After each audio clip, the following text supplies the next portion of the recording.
ಶಾಸಕರು ಸೇರಿದಂತೆ ಸಾಮಾನ್ಯ ಜನರಿಗೆ ರಕ್ಷಣೆ ಒದಗಿಸಲು ವಿಫಲವಾಗಿರುವ ಕಾಂಗ್ರೆಸ್ ಸರ್ಕಾರ ದೇವರಾಜು ಅರಸು ಅವರ ದಾಖಲೆಯನ್ನು ಸಿದ್ದರಾಮಯ್ಯ ಮುರಿದಿದ್ದಾರೆ ಎಂದು ಸಂಭ್ರಮಿಸುತ್ತಿರುವುದು ದುರಾದೃಷ್ಟಕರ ಸಂಗತಿ ಎಂದು ಮಾಜಿ ಸಚಿವ ಎಂಪಿ ರೇಣುಕಾಚಾರ್ಯ ಕಿಡಿಕಾರಿದರು. ಸುದ್ದಿಗೋಷ್ಠಿಯಲ್ಲಿ ಮಾತನಾಡಿದ ಅವರು, ಬಳ್ಳಾರಿ ಗಲಭೆ ಪ್ರಕರಣದಲ್ಲಿ ಎಸ್ಪಿಯನ್ನು ತಲೆದಂಡ ಮಾಡಿ ಅವರನ್ನು ಅಮಾನತು ಮಾಡಲಾಗಿದೆ. ಆದರೆ ಗಲಾಟೆಗೆ ಕಾರಣವಾದ ಶಾಸಕ ನಾರಾ ಭರತ್ ರೆಡ್ಡಿ ಅವರ ವಿರುದ್ಧ ಇದುವರೆಗೆ ಯಾವುದೇ ಕ್ರಮ ಕೈಗೊಂಡಿಲ್ಲ. ಗಲಾಟೆ ನಡೆಯಲು ನಾರಾ ಭರತ್ ರೆಡ್ಡಿ ಅವರೇ ಪ್ರಮುಖ ಕಾರಣ. ಅವರನ್ನು ಶಾಸಕ ಸ್ಥಾನದಿಂದ ಇದುವರೆಗೂ ಅನರ್ಹಗೊಳಿಸಿಲ್ಲ ಎಂದು ಕಿಡಿಕಾರಿದರು. ನಾರಾ ಭರತ್ ರೆಡ್ಡಿ ರಾಜಕಾರಣದಲ್ಲಿ ಬಚ್ಚ. ಮೊದಲ ಬಾರಿಗೆ ಎಂಎಲ್ಎ ಆಗಿ ಆಯ್ಕೆಯಾಗಿದ್ದು ಅವರಿಗೆ ರಾಜಕೀಯದ ಅನುಭವವೇ ಇಲ್ಲ ಎಂದು ಟೀಕಿಸಿದರು. ಕರ್ನಾಟಕದಲ್ಲಿ ಕಾಂಗ್ರೆಸ್ ಪಕ್ಷ ಅಧಿಕಾರಕ್ಕೆ ಬಂದ ನಂತರ ಗಲಾಟೆ, ಕೊಲೆ ಹಾಗೂ ದರೋಡೆ ಪ್ರಕರಣಗಳು ಹೆಚ್ಚಾಗಿವೆ. ಚುನಾವಣೆಯಲ್ಲಿ ಕಾಂಗ್ರೆಸ್ ಪಕ್ಷ ರಿಯಲ್ ಎಸ್ಟೇಟ್ ಹಾಗೂ ಮಾಫಿಯಾ ಹಿನ್ನೆಲೆ ಇರುವವರಿಗೆ ಟಿಕೆಟ್ ನೀಡುತ್ತಿರುವುದರಿಂದ ಇಂತಹ ಘಟನೆಗಳು ನಡೆಯುತ್ತಿರುವುದಕ್ಕೆ ಕಾರಣ ಎಂದರು. ಬಳ್ಳಾರಿ ಘರ್ಷಣೆ ಪೂರ್ವ ನಿಯೋಜಿತವಾಗಿದ್ದು ಗಂಗಾವತಿ ಶಾಸಕ ಜನಾರ್ದನ್ ರೆಡ್ಡಿ ಅವರ ಮನೆಯ ಸಮೀಪ ಗಲಾಟೆ ನಡೆಸುವ ಉದ್ದೇಶದಿಂದ ಬ್ಯಾನರ್ಗಳನ್ನು ಅಳವಡಿಸಲಾಗಿತ್ತು.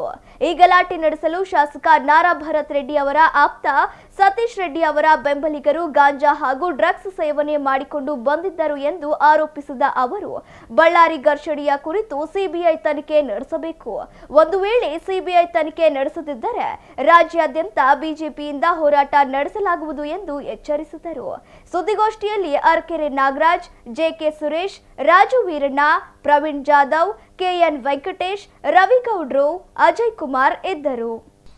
ರಾಜ್ಯದಲ್ಲಿ ಕಾಂಗ್ರೆಸ್ ಸರ್ಕಾರ ಅಧಿಕಾರಕ್ಕೆ ಬಂದು 3 ವರ್ಷ ಆಯಿತು. ಸಿದ್ದರಾಮಯ್ಯನವರು ದೇವರಾಜ ಅರಸರವರ ದಾಖಲೆಯನ್ನು ಮುರಿದ್ರಂತೇಳಿ ಕಾಂಗ್ರೆಸ್ನವರು ಮಾತಾಡ್ತಾರೆ. ನಮಗೂ ಗೌರವ ಇದೆ.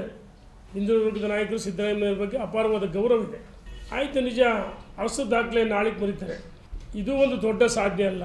ರಾಜ್ಯದಲ್ಲಿ ಕಾನೂನು ಸುವ್ಯವಸ್ಥೆ ಹದಗೆಟ್ಟಿದೆ. ಗುಂಡಾಗಳು ಅಟ್ಟಾಸನೆ ಮೆರೀತಾ ಇದ್ದಾರೆ. ಅಲ್ಪಸಂಖ್ಯಾತ ಗುಂಡಾಗಳು ಸಹ ಮಹಿಳೆಯರನ್ನ ರಸ್ತೆ ಮಧ್ಯೆ ಸೀಳ್ತಕ್ಕಂಥ ಕೆಲಸವನ್ನು ಮಾಡ್ತಾರೆ. ಇದು ನಿಮ್ಮ ಸಾಧನೆನಾ ಸಿದ್ದರಾಮಯ್ಯನವರೇ?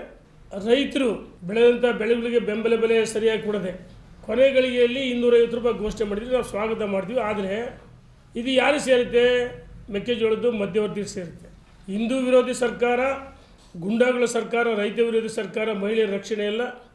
ಇದು ನಿಮ್ಮ ದೊಡ್ಡ ಸಾಧನೆ ಅಂತ ನಾನು ಕೇಳಕ್ಕೆ ಇಚ್ಛೆ ಪಡ್ತೇನೆ ಬಹಿರಂಗವಾಗಿ. ಬಳ್ಳಾರಿಯಲ್ಲಿ ಒಂದು ರೀತಿ ರಿಪಬ್ಲಿಕ್ ಆಗಿದೆ. ಬಳ್ಳಾರಿ ಮೊದಲನೇ ಬಾರಿಗೆ ಶಾಸಕರಂತ ಭರತ್ ರೆಡ್ಡಿ ಇನ್ನೂ ನೆತ್ತಿನೇ ಕೂಡಿಲ್ಲ. ಭರತ್ ರೆಡ್ಡಿ ಮಹರ್ಷಿ ವಾಲ್ಮೀಕಿ ಅವರ ಪುತ್ಥಳಿ. ಮಹರ್ಷಿ ವಾಲ್ಮೀಕಿಯವರ ಬಗ್ಗೆ ನಮಗೆಲ್ಲರಿಗೂ ಅಪಾರವಾದ ಗೌರವ ಇದೆ. ಯಾಕಂದರೆ ಈ ಹಿಂದೆ ನಮ್ಮ ಸರ್ಕಾರ ಅಧಿಕಾರದಾಗಿದ್ದಾಗ ಮಹರ್ಷಿ ವಾಲ್ಮೀಕಿಯವರ ಜಯಂತಿಗೆ ರಜಾಗೋಷ್ಠಿ ನಿಗಮ ಮಾಡಿದ್ದು ಭಾರತೀಯ ಜನತಾ ಪಾರ್ಟಿ ಸರ್ಕಾರ, ನಮ್ಮ ಯಡಿಯೂರಪ್ಪನವರು ಮುಖ್ಯಮಂತ್ರಿ ಆಗಿದ್ದಂಥ ಸಂದರ್ಭದಲ್ಲಿ. ಆದರೆ ಮಹರ್ಷಿ ವಾಲ್ಮೀಕಿಯವರ ಪುತ್ಥಳಿ ಅನಾವರಣ ಮಾಡಲಿ, ಅದ್ರ ಬಗ್ಗೆ ನಮ್ಮದೇನು ತಕರಾರಿಲ್ಲ. ಆದರೆ ಜನಾರ್ದನ್ ರೆಡ್ಡಿ ಅವ್ರನ್ನ ಮನೆ ಮುಂದೆ ಅವರ ಸ್ವಂತ ಜಾಗದಲ್ಲಿ ಫ್ಲೆಕ್ಸ್ ಅಳವಡಿಸಿ ಅದನ್ನು ತೆರವುಗೊಳಿಸಿದ್ದಕ್ಕೆ ಭರತ್ ರೆಡ್ಡಿ ಆಪ್ತ ಸತೀಶ್ ರೆಡ್ಡಿ ಗುಂಡಾಗಳನ್ನ ಕರೆತಂದು ಡ್ರಗ್ಸ್ ಸೇವನೆ ಮಾಡಿದರು, ಗಾಂಜಾ ಸೇವನೆ ಮಾಡಿದರು.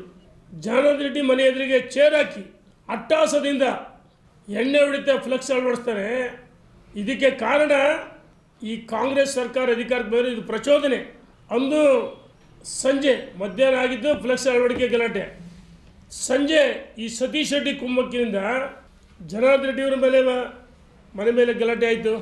ಇದಕ್ಕೆ ನೇರ ಹೊಣೆ ಬಳ್ಳಾರಿಯ ಶಾಸಕ ನಾರಾ ಭರತ್ ರೆಡ್ಡಿ. ಆ ಭರತ್ ರೆಡ್ಡಿಯ ಬಾಯಲ್ಲಿ ಅಣಿಮುತ್ತುಗಳು. 5 ನಿಮಿಷ ನಾನು ಮನಸ್ಸು ಮಾಡಿದೆ, ಬಳ್ಳಾರಿ ಕಥೆನೇ ಬೇರೆ ಆಗುತ್ತೆ, ಚಿತ್ರಣ ಬದಲಾವಣೆ ಆಗುತ್ತೆ ಮತ್ತು ಮನೆ ಬೆಂಕಿ ತುರಿಯುತ್ತೆ, ಮನೆ ಪುಡಿ ಪುಡಿ ಆಗುತ್ತೆ ಅಂತ ಹೇಳ್ತಾನೆ. ಮಿಸ್ಟರ್ ಭರತ್ ರೆಡ್ಡಿ, ವಯಸ್ಸೆಷ್ಟು ನಿನಗೆ? ಅನುಭವ ಇದೆಯಾ ರಾಜಕಾರಣದಲ್ಲಿ? 8 ಸುತ್ತು ಗುಂಡು ಹಾರಿಸಿದ್ದಾರೆ. 8 ಸುತ್ತು ಗುಂಡು. ಆ ನೇರ ಗುರಿ ಜನಾರ್ದನ್ ರೆಡ್ಡಿನ ಬರ್ಬರ ಹತ್ಯೆ ಮಾಡಬೇಕಂತ ಗುರಿ ಇತ್ತು. ಜನಾರ್ದನ್ ರೆಡ್ಡಿ ಒಬ್ಬ ಶಾಸಕರಿಗೆ ರಕ್ಷಣೆ ಇಲ್ಲ ಅಂದರೆ ಅಮಾಯಕರ ಕಥೆ ಏನು? ಇದನ್ನು ಸರ್ಕಾರ ಅರ್ಥ ಮಾಡ್ಕೊಳ್ಬೇಕು.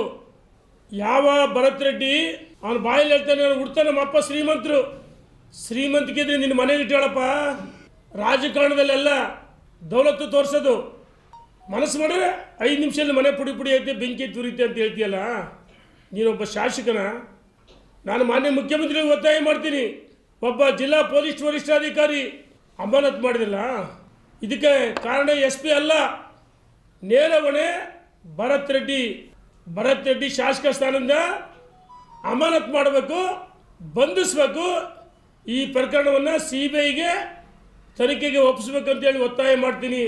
ಅದೇ Janardhan Reddy A1, Somashekar Reddy A2, A3 Ramulu suo motu case ಹಾಕಿರಲಿ ಪೊಲೀಸು ನಿಮ್ಮ ಸರ್ಕಾರದ ಪ್ರಚೋದನೆಯಿಂದ.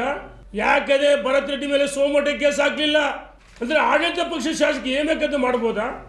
ಮೆಚ್ಯೂರಿಟಿ ಇಲ್ಲ. ರಾಜಕಾರಣದಲ್ಲಿ ಪ್ರಬುದ್ಧತೆ ಭಾಳ ಮುಖ್ಯ. ಯಾರೋ ದುಡ್ಡಿದ್ದರಿಗೆ, ರಿಯಲ್ ಎಸ್ಟೇಟ್ಗೆ, ಮಾಫಿಯಾಗಳಿಗೆ ಟಿಕೆಟ್ ಕೊಟ್ಟರೆ ಇಡೀ ರಾಜ್ಯದಲ್ಲಿ ಕಾನೂನು ಸುವ್ಯವಸ್ಥೆ ಕುಸಿತ ಆಗುತ್ತೆ.